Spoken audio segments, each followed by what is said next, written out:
shape public life. But what happens when fear of isolation silences those voices?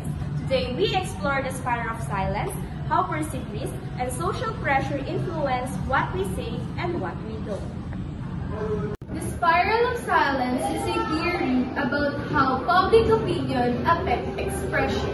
If the people think their view is unpopular or risky, they stay quiet. Proposed by Elizabeth Noel-Newman, who described a process where people constantly monitor the opinions around them to gauge which our views are socially accepted and which are not. At the core of the theory is a basic human thing, the fear of being isolated, rejected, or ridiculed by others by holding or sharing opinions that seem to contradict what people may more believe or support. Because of this fear, individuals perceive themselves as a part of minority opinion often hesitate to speak up publicly. They self-censor to avoid social punishment, which ironically makes the majority opinion appear even more dominant.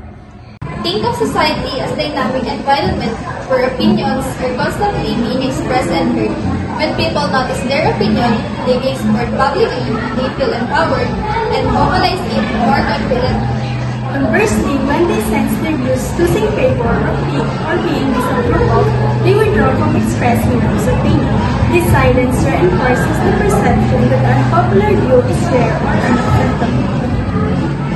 The Philippines isn't a pristine lockstep democracy. Power remains electrically captured by political elites and traditional families who control resources, media access, and local influence, creating a climate where critics risk social and political isolation.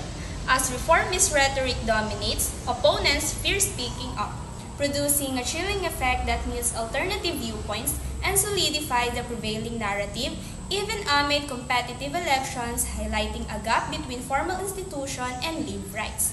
This mirrors the spiral of silence as marginalized voices fade while the perceived majority voices seem to prevail, masking dissatisfaction and hindering genuine pluralism. When people fear isolation, they may stay silent even if they disagree. This is the spiral of silence in everyday life.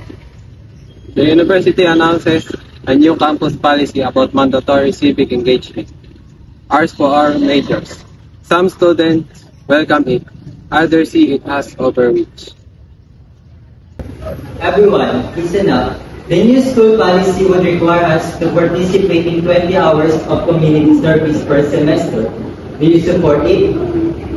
Yes, it aligns with our values and helps the community. Do you agree with me? Yes, we agree! I'm so excited to do the community service. Yes, we agree! How about you? Do you support it?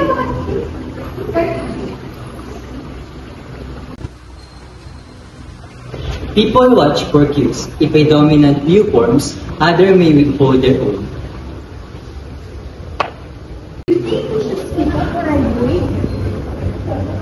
If no students agree with it, I keep silent, but I have concerns. There's a need flexibility of how students get the arts. I think there are practical concerns about the implementations that deserve discussion. Everyone, breaking the silence can shape the perceived majority. When reasoning is shared respectfully, people reconsider. In conclusion, just because a certain opinion are less visible doesn't mean they don't exist.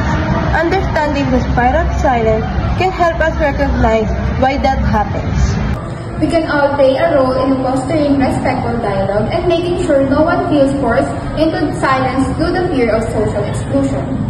By doing this, we strengthen our communities, classrooms, and online forums, ensuring everyone's voice can contribute to the democratic process. Thank you for joining this important conversation. Remember, embracing political diversity is a key to a vibrant and inclusive society. Let's commit to hearing all voices.